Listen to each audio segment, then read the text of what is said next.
নদীর ধারে একটি ছোট্ট গ্রাম অবস্থান করছে। গ্রামটির নাম বিষ্ণুপুর।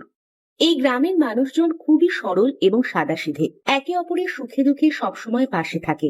গ্রামের আকাশ ফেরিওয়ালা খুব উদার মনোভাবযুক্ত, সব সময় সকলের পাশে থাকে। গ্রামের পুকুর পাড়ের ক্লাবে বসে আকাশ ও সুকোমল দুজনে মিলে আড্ডা দিচ্ছে।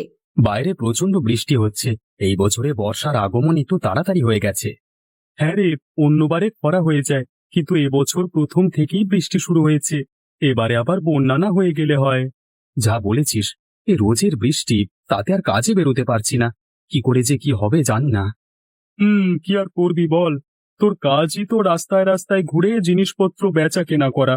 এরকম বৃষ্টি হলে কিভাবে বেরোবি বল দেখি। ওটাই হয়ে গেছে সব থেকে বড় সমস্যা।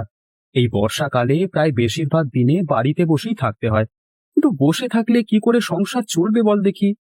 দেখ, কালকে সকালে যদি বৃষ্টি না হয় তাহলে বেরোস। আশা করছি কালকে সকালে আর বৃষ্টি হবে না। আজকে তো সারা দিনই মুষলধারে বৃষ্টি হয়েছে, কাল হবে বলে আর মনে হয় না। দেখাই যাক কি হয়, কিন্তু বর্ষাকালের সেরা খাবার পদ্মার ইলিশ। এটা একদম খাঁটি কথা বলেছিস। বর্ষাকালে ইলিশের তেল দিয়ে ভাত, আহা, এ ভেবেই জিভে জল চলে আসছে। কিন্তু অত টাকা কোথায় যে ইলিশ মাছ কিনে খাবো? ঠিকই বলেছিস, বাংলাদেশি ইলিশের তো অনেক দাম। এবে বৃষ্টিটা একটু কমেছে মনে হয়, চল বাড়ি যাই, না হলে আবার আটকে পড়বো। এমনিতেও সন্ধ্যা হয়ে গেছে। তুমি তো পুরো ভিজে গেছো গো। আগে গামছা দিয়ে মাথাটা মুছে নাও, না হলে শরীর খারাপ করবে। আমি খাবার দিচ্ছি, খেতে এসো। হ্যাঁ, জোর খিদে লেগেছে, খেতে দাও তাড়াতাড়ি। গো, প্রায় দুদিন তো বাড়িতে বসেই ছিলে, একটা টাকাও উপার্জন নেই, পরিবর্তে খরচ হয়েই যাচ্ছে। কি আর করবো বলো, এই বৃষ্টির জন্যই তো বাড়িতে বসে থাকতে হচ্ছে। কালকে সকালে বৃষ্টি থামলে বেরুবো। ওগো, একদিন পদ্মার ইলিশ মাছ নিয়ে এসো না গো, খুব খেতে ইচ্ছে করছে। পদ্মার ইলিশ মাছের তো অনেক দাম, অত টাকা আমি পাবো কোথায়? আমার ইচ্ছে থাকলেও এই আবদারটা আমি রাখতে পারবো না বউ। সেটাও ঠিক, অনেক দাম, কোথায় অত টাকা পাবো আমরা। আচ্ছা, শুয়ে পড়ো আজ। দুদিন পর সূর্যের মুখ দেখা গেছে। নীরু, আমি আসছি, হ্যাঁ? দেখি আজ বেচাকেনা কেমন হয়। সাবধানে যেও, আজ ভালোই বিক্রি হবে দেখো। এই চল, আমার সাথে তাড়াতাড়ি চল, মুখে একটা আওয়াজও করবি না, চল। কে তুমি? আমাকে ছেড়ে দাও, আমি তো তোমার কোনো ক্ষতি করিনি। এই একদম চুপ, একটা কথাও বলবি না তুই। মুখে শব্দ করলে এবার মার খাবি। কেউ বাঁচাও, কেউ আমাকে বাঁচাও, আমাকে ধরে নিয়ে চলে গেল। কে কোথায় আছো, আমাকে বাঁচাও। এখানে কেউ নেই তোকে বাঁচানোর মতো। আমার সাথে চুপচাপ চল, না হলে অবস্থা খারাপ করে দেব। চল। কে আপনি? ওখানেই দাঁড়ান, আমি যাচ্ছি। এক পাও নড়বেন না ওখান থেকে। দাঁড়া, দাঁড়া বলছি। এখন ভয় পালিয়ে যাচ্ছিস কেন? দাঁড়া। কি হয়েছে বাবা? ওই লোকটি তোমার হাত ধরে টানাটানি করছিল কেন? আমায় তুমি ভয় পেও না, আমি তোমাকে তোমার বাড়িতে দিয়ে আসবো। ওই লোকটি আমাকে জোর করে ওনার সাথে নিয়ে যাচ্ছিল, খুব ভয় দেখাচ্ছিল। তুমি আমার সাথে চলো, আমি তোমায় বাড়িতে দিয়ে আসবো। কে আপনি? আর আমার পুত্রটি অত ভয় পেয়ে গেছে কেন? আমার নাম আকাশ দাস, আমি এই গ্রামের একজন ফেরিওয়ালা। আমি ফেরি করতে বেরিয়েছিলাম, তখন দেখলাম এক অজ্ঞাত ব্যক্তি আপনার পুত্রের হাত ধরে জোর জবরদস্তি করে নিয়ে যাচ্ছিল। আমি ছুটে যেতেই সে পালিয়ে গেছে। অসংখ্য ধন্যবাদ আপনাকে, আমার ছেলেটিকে বাঁচানোর জন্য অসংখ্য ধন্যবাদ। আপনি হাত জোর করবেন না, কেউ বিপদে পড়লে আমি নিজেকে ঠিক রাখতে পারি না, সবাইকে সাহায্য করি। আপনি একটু দাঁড়ান, আমি আসছি। আকাশ ভাই, এই নাও বাংলাদেশি পদ্মার ইলিশ, এটা আমার তরফ থেকে তোমার জন্য উপহার। আমার এত বড় উপকার করলে এটি নিয়ে যাও ভাই। না না, এসবের কোনো দরকার নেই। আকাশ ভাই, তুমি এটি নিলে আমি ভীষণ খুশি হব ভাই। আচ্ছা, আমি এখন আসি তবে, হ্যাঁ? একটু সাবধানে রাখবেন আপনার ছেলেকে। গিন্নে, বর্ষাকাল তো পড়ে গেল, বাজারে বাংলাদেশি ইলিশ আসছে, কালকে নিয়ে আসবো কেমন? তোমার মাথা খারাপ নাকি? বাংলাদেশি ইলিশের কত দাম জানো? দাম তো কি হয়েছে, একদিন খেতে ইচ্ছে গেছে কিনে আনবো। আর তাছাড়া আমাদের তো টাকা পয়সার কোনো অভাব নেই। টাকা আছে বলেই কি খরচ করতে হবে নাকি? ভবিষ্যতের জন্য তো রেখে দিতে হবে কিছু নাকি? না হলে ভবিষ্যতে যে না খেয়ে মরবো। আমার ইলিশ খেতে ইচ্ছে গেছে, আমি খাবো, কালকে আমি কিনে নিয়ে আসবো। তোমার এই কিপটেমি আর ভালো লাগে না। আকাশ, ইলিশ নিয়ে এলে নাকি? বেশ বড় দেখছি। হ্যাঁ কাকা, নিয়ে এলাম। দেখো গিন্নি, একজন ফেরিওয়ালা ইলিশ খাচ্ছে, আর আমি একজন ব্যবসায়ী হয়েও খেতে পারবো না? আমি কালকেই বাংলাদেশি ইলিশ নিয়ে আসবো। আচ্ছা আচ্ছা, তোমায় কাল বাজার যেতে হবে না, আমি যাব, গিয়ে নিয়ে আসবো। এবার খুশি তো? তুমি বাজারে যাবে, আবার ইলিশ মাছও নিয়ে আসবে? ওইভাবে তাকিয়ে কিছু লাভ নেই, আমি ঠিক নিয়ে আসবো। উমা, সত্যি সত্যি ইলিশ মাছ কিনে আনলে নাকি? অত টাকা তুমি কোথায় পেলে?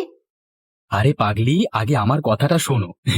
আমি আজকে ফেরি করবার সময় আমাদের বাজারের ইলিশ বিক্রেতা সমীরদার পুত্রকে রক্ষা করেছি, তাই তিনি এটি আমাকে উপহার দিয়েছেন। সে যাই হোক, আমার ইচ্ছাটা পূরণ হলো। তুমি খুশি থাকলে আমি খুশি। তোমায় যে বড্ড বেশি ভালোবাসি। আচ্ছা আচ্ছা, আর বলতে হবে না। আমি চটপট ইলিশটাকে রান্না করে ফেলি। তুমি একটু বসো, দুজনে একসাথে খাবো। হ্যাঁ, সে না হয় বসছি। তার আগে আমায় এক গ্লাস পানি দিয়ে যাও, খুব পিপাসা পেয়েছে। গিন্নি, তুমি সত্যি সত্যি বাজার করতে যাবে নাকি? তৈরি হয়ে গেছো দেখছি। আমি তো তোমায় কালই বললাম, আজকে আমি বাজার করতে যাব। তাজা বাংলাদেশি ইলিশ কিনে নিয়ে আসবো, তাই জন্যই যাচ্ছি।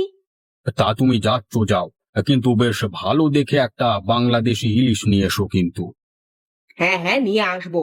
আর এসে সেটাকে রান্না করেও দেব। তুমি অত চিন্তা করো না, তুমি তোমার কাজ করো, বুঝলে? আমার আর কাজ কি, এই বসে বসে হিসেব পত্তর মেলাই। তাই করো, আমি এখন আসছি। দাদা, একটা ভালো দেখে বাংলাদেশি ইলিশ মাছ দেখাও তো। এটা দেখুন, এটা হাতে নিয়ে দেখুন, তাহলে বুঝতে পারবেন। একদম খাঁটি বাংলাদেশি ইলিশ। দাদা, দাম কত?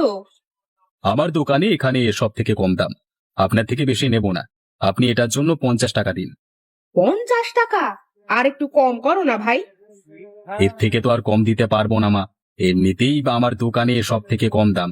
দেখুন কি করবেন, নেবেন কি নেবেন না। ব্যাস, যা কাজ করার হয়ে গেছে। বিনামূল্যে একটা ভালো বাংলাদেশি ইলিশ হাতানো গেছে। কাকিমা, ইলিশ নিয়ে এলেন নাকি? ইলিশটা বেশ বড়। হ্যাঁ মা, নিয়ে এলাম। তুমি এত বড় ইলিশ মাছ নিয়ে এসেছো? এটা শুধু ইলিশ নয়, খাঁটি বাংলাদেশি ইলিশ। এর জন্য একটা টাকাও খরচ হয়নি। একটা টাকাও খরচ হয়নি? তাহলে তুমি কোথায় পেলে এই মাছটা? সমীরের দোকানে গিয়েছিলাম, ওর সাথে দাম দর করছিলাম। যখন ও অন্য খরিদ্দারদের সাথে দরদাম করতে ব্যস্ত হয়ে পড়লো, আমি আস্তে আস্তে নিয়ে চলে এলাম। একটা টাকাও খরচ হলো না। তো তুমি তুমি চুরি করেছো?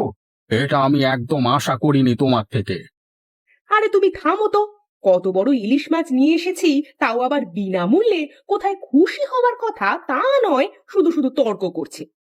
কোনো মানুষকে সর্বশান্ত করে আমি খুশি হব, এরকম চরিত্রের মানুষ আমি নই। তোমার ইলিশ তুমি খাও, আমার ইলিশ খাবার দরকার নেই। তুমি শেষ পর্যন্ত চুরি করলে? ছি ছি ছি ছি ছি। তুমি একটু চুপ করো, আমি ঘর থেকে বঁটি নিয়ে আসি।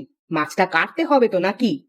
আমি তোমায় বলে দিচ্ছি, এই চুরি করা তোমার সহ্য হবে না। কারোর সাথে ঠকবাজি করে তুমি শান্তিতে খেতে পারবে না, দেখে নিও। উল্টোপাল্টা কথা না বলে যাও তো, ভিতরে গিয়ে বসো। আজ আমাদের ভারী মজা, খাবো আমরা ইলিশ ভাজা। যা যা, নিয়ে পালিয়ে গেল। দাঁড়া, ওরে দাঁড়া, আমার সাধের ইলিশ দিয়ে যা। তোমায় আমি বলেছিলাম না, এই বাংলাদেশি ইলিশ তোমার সহ্য হবে না? ঠিক সেটাই হলো। কাউকে ঠকালে নিজেকেও ঠকতে হয়, এটা মনে রেখো। আমাদের ভিডিও ভালো লাগলে লাইক করুন, আর ভিডিওটা কেমন লাগলো কমেন্টে জানাতে ভুলবেন না কিন্তু। এই রকম গল্প নিয়মিত পেতে চ্যানেলটিকে সাবস্ক্রাইব করুন, আর অবশ্যই বেল আইকনটি অন করে রাখবেন। আমাদের ভিডিও সবার আগে পৌঁছে যাবে আপনার কাছে। ধন্যবাদ।